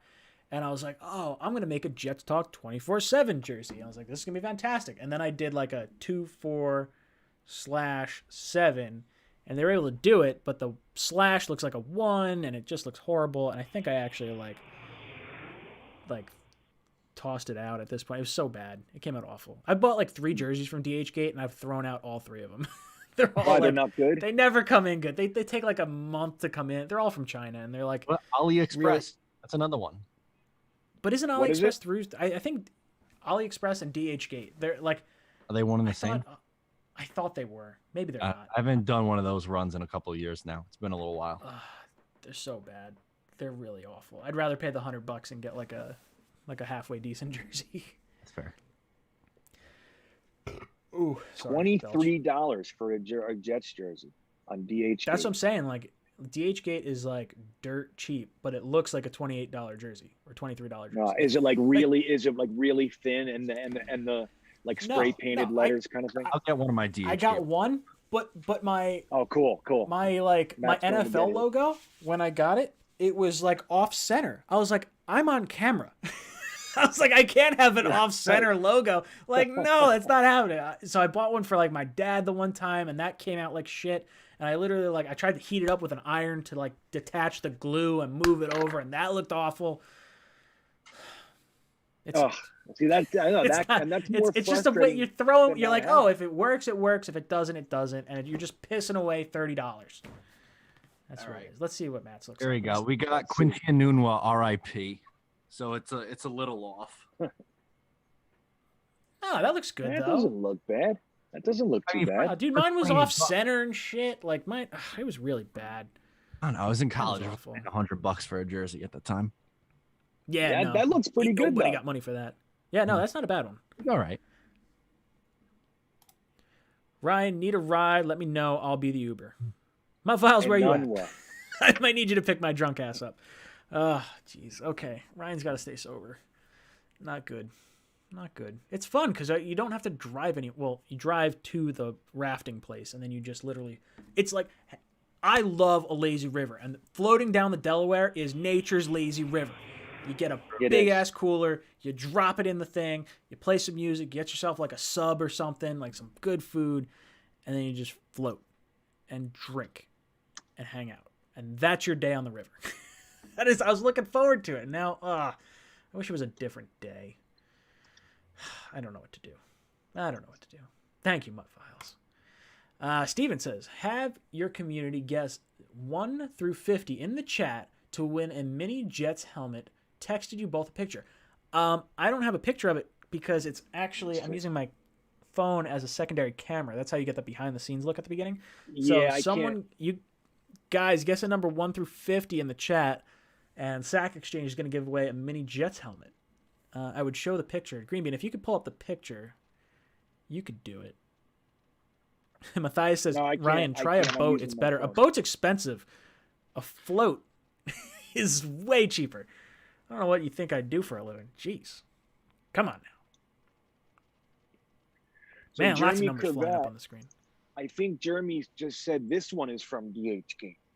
Doesn't feel like it's from DHgate. Let me see. I don't know. Dude, it looks really good. Let me see. I'll turn around real quick. Is anything off center? I didn't even look at it. No, it looks good. Oh, it looks solid. If that's a DHgate, that's a solid China one. That's like way better. It says Nike on it. I must have had like the new kid in the sweatshop like making mine. Oh, that's awful. It's like, I mean, that's I don't know. It's oh yeah, he says it is. Bad. Really? So Samuel 1. Who's Samuel? Samuel 39, I guess the number was. That's what we're doing. Oh, Becca's mad at me. I'm saying bad things on the internet again. Sorry. You get canceled. I gotta get canceled. Whatever. So I just can't wash this thing. That's what it's up. Just be careful because your Nike emblems might start to peel off a little bit. That's happened. They're probably iron on or something like they're. Yeah. No, it's all stitched. I mean, it looks stitched. Let me see. I'd be very surprised if that's stitched, Green Bean. I'm going to be honest with you. Let me see. It looks stitched. Let me see the other side here. Hold on a second.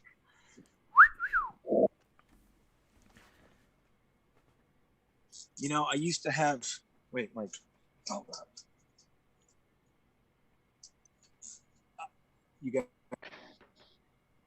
I used to have a comedy bit that I made up years ago where I used my stomach. I did this as like a bagel, right? This whole thing. And someone stole it and actually won Last Comic Standing with that joke. What? Yeah, it's the truth. When people, when it happened, I got like, I don't know, 20 instantly got like 20 texts. Like, dude, they just stole your joke. Like from all these other comedians and stuff. Yeah, and they won Last Comic Standing and used my bagel bit. No way. Wow, that's terrible. That's funny. What kind of bagel? You look more like an everything kind of bagel. He's like an yeah, well, I would do this whole thing where I was telling my mother, I said, I tried to do this joke to my mother. I was all stoned and I said, hey, Ma, look, a bagel. And she said, there's hair on it. Who wants a bagel with hair on it? So I went that way as opposed to everything. Then I did a whole cream cheese thing, blah, blah, blah. But, You're nasty.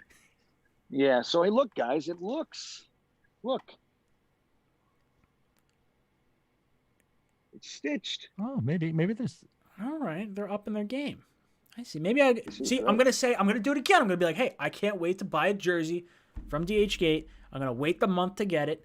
And then I'm going to hate myself because it's going to be something stupid. I got to order it now. For the season. Got to get it before the season. Who should I get? The best one I saw, actually, it wasn't a Jet jersey, but I saw someone make a Ricky Williams jersey, and the number was 420. Oh, that's cool.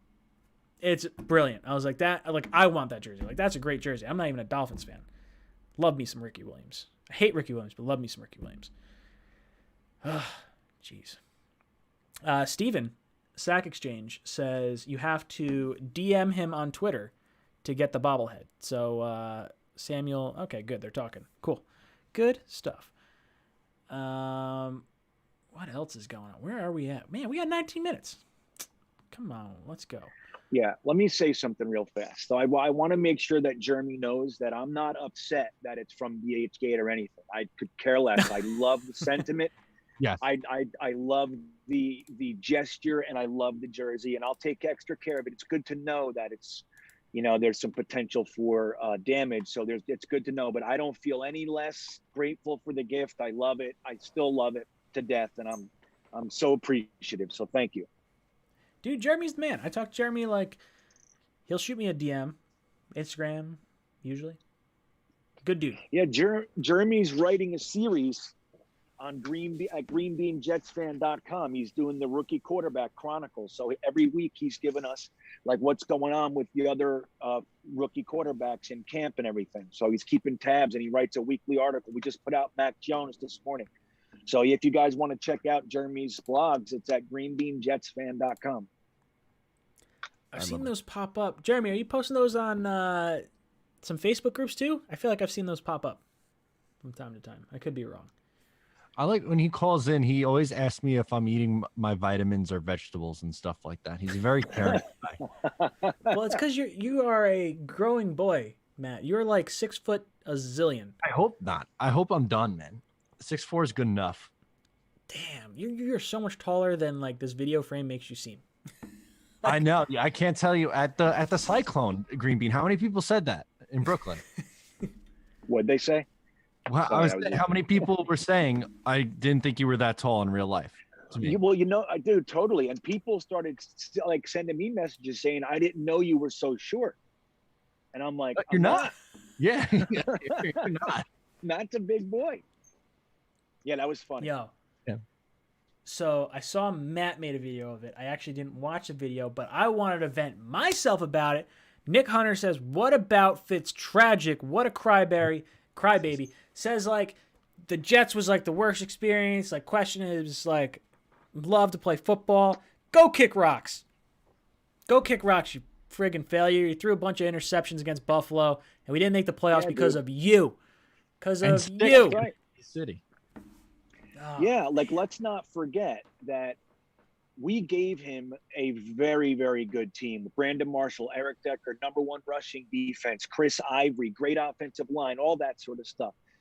And he wants to talk about being miserable. He's the sole reason with that we were miserable. He threw 3 fourth-quarter interceptions in a win and you're in scenario. Then he held out to come back and got more money from spineless Mike McCagnon, and then came in and threw 12 touchdowns in 14 games. So I don't want to hear it, dude, that you were miserable. We were miserable. Yes. You know what I mean? We got and stuck. it's your fault. That was like such a kick in the balls because you knew going into that year, you're like, okay, there's no one to really sign. The Jets had gotten, the 20th pick? So there's no one to draft at that point. Like I think the best player you were looking at was who was the really tall guy that went to Denver? What the hell was his name? Brock Osweiler. It was Paxton Lynch. That's what it was. It was Paxton Lynch. Right. And I was like, there's like no one. Like there were no options for the Jets that year. So you knew they had to bring back Fitzmagic. You can't like not bring him back after the year he had because you're like, oh, maybe you can catch lightning in a bottle twice. Yeah. No. Like you knew it. No, it's hard enough to catch lightning in a bottle once. I know. We still had Geno. Geno, yeah. Was that still Geno? He came in, and then he got hurt. God. He started one game against the Ravens and got hurt. That's right. And but that was that was Fitzpatrick. That was the Fitzpatrick year when he got popped. Yeah, but Geno was still on the roster. But Geno was on the team in 2016. They benched Fitz after the Arizona game, if I'm not mistaken, and they were playing Baltimore. Geno got the start. Geno got hurt. Through. Yeah. Yeah. That was the tear an ACL. Is that what it was? Yeah, it was weird. Yeah, I don't know. It was like awkward as hell. I was so pumped for Geno. Like the year Fitz went off, I was like, oh, this is like the year. Like he's got the guys, they've got the weapons. Like this is gonna be it. And then he was talking smack. Didn't give back money. Got his face broke. $600, right? Wasn't it $600? That's like $600. I know you're on a rookie deal, but come on, dude. God damn it. IKN and Polly. I have no income, and I just paid $400 for fast passes at Cedar Point. You know what I mean? He's a millionaire. Why are you paying for fast passes? You gotta be like, yo, I'm doing a coaster tour. Yeah. I am the bean. I get that sometimes.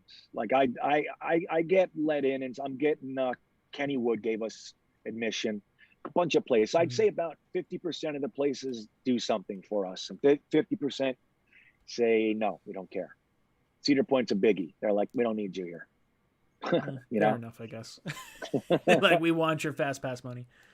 That's right. Man. Frankie from Flatbush says Justin Fields has signed his contract. Just saying. Does anyone know what the other player is that did not sign their rookie contract yet? Trey Lance. Waddle? It is Trey Lance. He's waiting for Wilson, probably. It's probably going to be Wilson, then Lance. I hope. That's interesting. I hope so. Right after, give me like an hour of my video explaining offsets being up, and then he can sign. See, that's that's the worst when you make a video and like you work so hard, you do the editing, you do everything, and then you're like, all right, here we go, boom, send, and then like news drop, sorry, guy signed elsewhere, boom, sorry, like, you know, Jets did something stupid or did something different, and you're like, no, just wasted so much time. Yeah, I'm hoping that doesn't happen to me. Oh God, you're playing with fire going into day one of camp. That's on you. Well, part of it's my own laziness, but I recorded before this, and I just don't want to edit and post at 10 o'clock at night. I would rather do it before I usually get to work early and play around for like a half hour before I start my day. So I'm hoping to do that tomorrow morning. Ooh, here's a fun question. Kind of a behind the scenes question. When you make a video and you have to post it, but it's too late, like you've edited it, like there's times I'm editing till like midnight. What's your go-to time to post a video? Oh, that's a tough question. I'm a bad YouTuber, I feel like, because it varies. Like I don't care. Like I'll post whenever. But in the morning usually. If I do a morning, it's at 10 o'clock. That's a good time. Yeah, like give people enough time to wake up. I used to think like, oh, if I post it at like 7 o'clock or 8 o'clock, then people commuting will like see it. But then I'm like, are they really paying attention to stuff like that? So then I started doing 10 o'clock because I was like, oh, I could like respond to stuff on my lunch break. That was kind of my thought. Yeah, my weekly podcast, I'm pretty good on, depending on certain, unforeseen variables, but I try to release it 9 a.m. on Monday morning. I give my tier 2 Patreon people the podcast the day before, so they'll get it on Sunday. They get like the early access thing, and then Monday morning. Yeah. But any other video, I'm all over the place. Like I'll do it 6 p.m. Like whenever I get done with it, I just post it. My other stuff, you know what I mean? Yeah.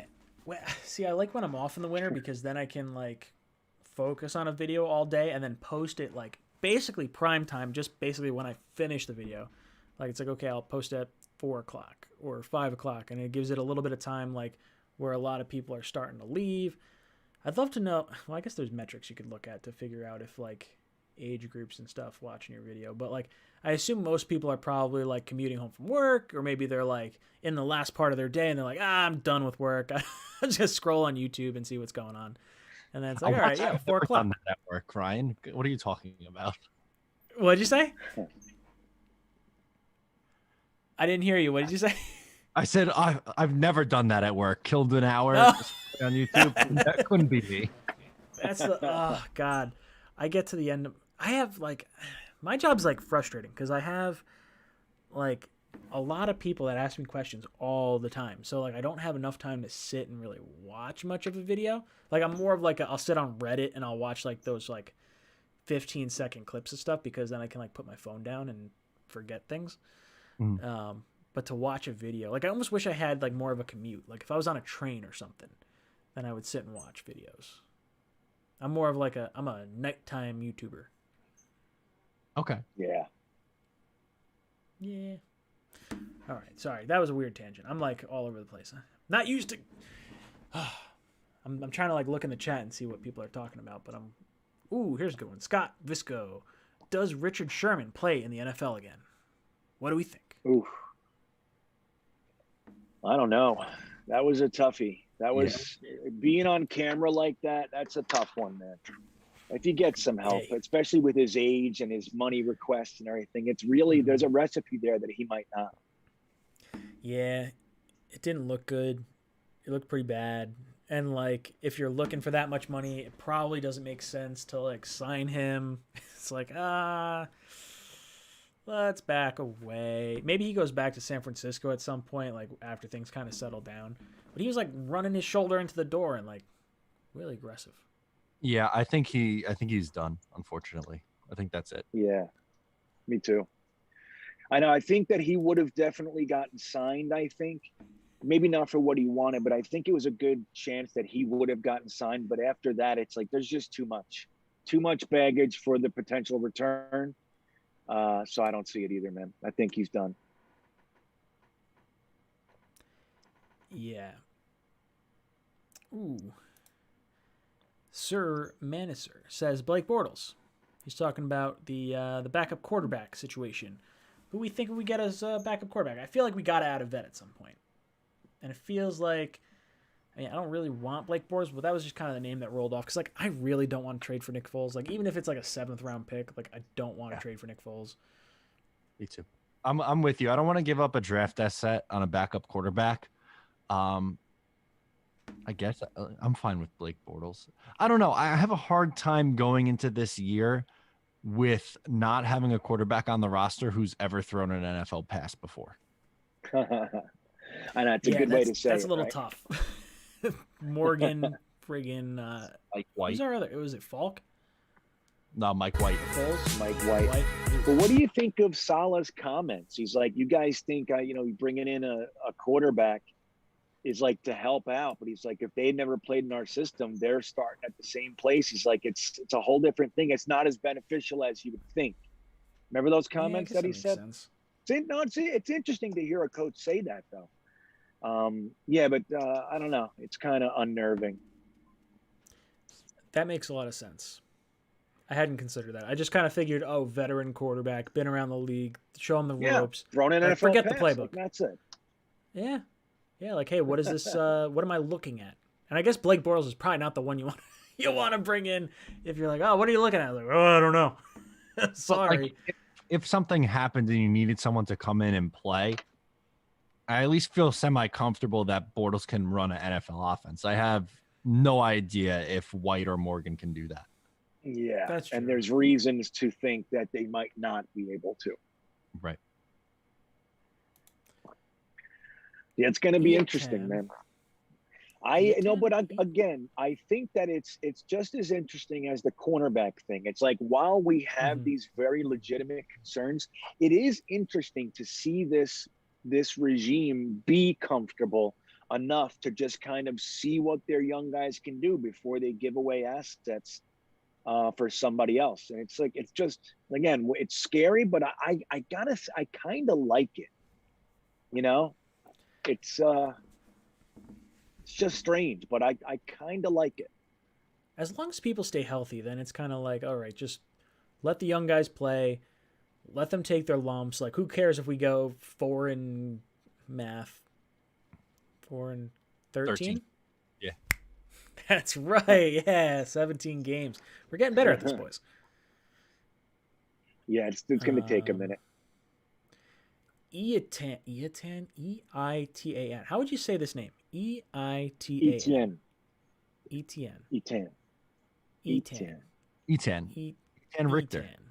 Richter.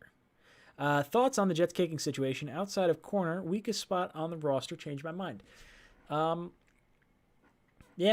think you're probably right. Maybe the most concerning because like you rely on the kicker so much.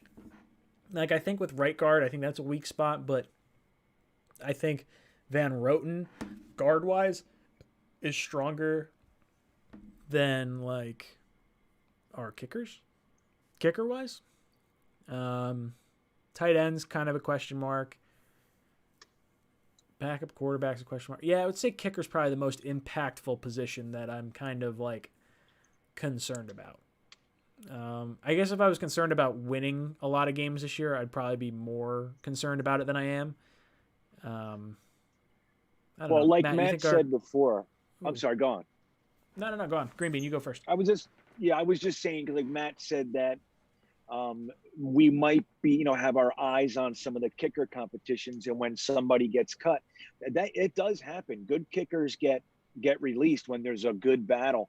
Like years ago, we had Craig Hentrick the punter, and he was a rookie on our team, and we ended up choosing Louis Aguiar over him, and Craig Hentrick went on to have a fantastic career. Somebody got him. I think it was the Colts. I might be wrong, but they just scooped him up on the waiver wire, and they had their punter for 10 years or whatever it was. So it happens. So real quick, before I get Matt's thoughts, he says it's pronounced Eytan, Eytan. That's how you pronounce it, Eytan. Huh. Okay. Nice. Eytan. I wouldn't have spelled it that way. And then I'm pretty sure Friggle is screwing with me. Etienne is Steven in French, Ryan. I don't think it works like that. Maybe. That's news to me. I remember being in 4th grade, and there was a girl whose family was French, and I was like, oh, how do you say Ryan in French? And it was Ryan. It's your name. And I was just like, oh. Yeah, it's, I don't know, like, it's just la jeune fille. I don't know. Muzzy. God, you guys probably don't even know Muzzy. Whatever. Do you guys know Muzzy? Zishwun la jeune fille. It was like the cartoon, like, learn your language. It was like Rosetta Stone for kids. Yeah, vaguely, yes. Ugh, I'm showing my age. No, I like a very deep part of my brain. Yes, I remember Muzzy. Okay. What else we got going on in the chat? Amir says, hot take, Zach Wilson will be the first rookie quarterback to win in New England. Stamp it. Amir and I are on the same page. Jets are sweeping New England this year. It's happening. There you go. I'm not as confident, but I love it. I'm uber confident. Not as confident. Uber confident. It's going to happen. You heard it here first, second, third, and fourth.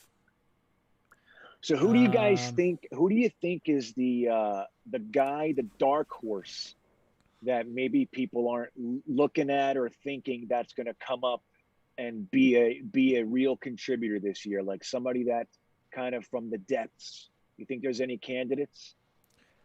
Hold on. Before you say that, Rich Ritter's got me laughing. How do you pronounce Snowball in French? Snowball still isn't here. We don't know who Snowball is. Snowball was the one that won. Did Snowball win a jersey during the draft? Is that what it was? It was like Snowball won something. I don't think he's a real person. I don't think he's a real person either. Sorry. All right. Green Bean, what were you saying? I completely lost train of thought. No, it's all right. I was just saying, like, who do you guys think is like kind of a dark horse candidate? Somebody that's, has no real buzz about them or anything like that, who's going to end up making a name for themselves this year, being a real contributor on the team. I feel like the first 4 draft picks you can't take because they're all like, yeah, right. Like, yeah, somebody without the names. Yeah. Matt seems like he's got a good one. You go first, Matt. Yeah, I'll let you buy some time. I got Isaiah Dunn. That's where I was going. Start some games. I don't know if he's going to start every game, but I think he'll get some starts and have a 2020 like end of the season, kind of like what's his face, Bryce Hall had, where he's like flashed a little bit. It was like, okay, maybe this kid could play a little bit. That would be nice. That would be a pleasant surprise because then you can roll into next year. Like, I would still take a corner high because you like with the passing league that we are in, you need a lot of corners anyway. Yeah. But you would feel a lot more confident having Hall and Dunn if they're both playing like well. I'll say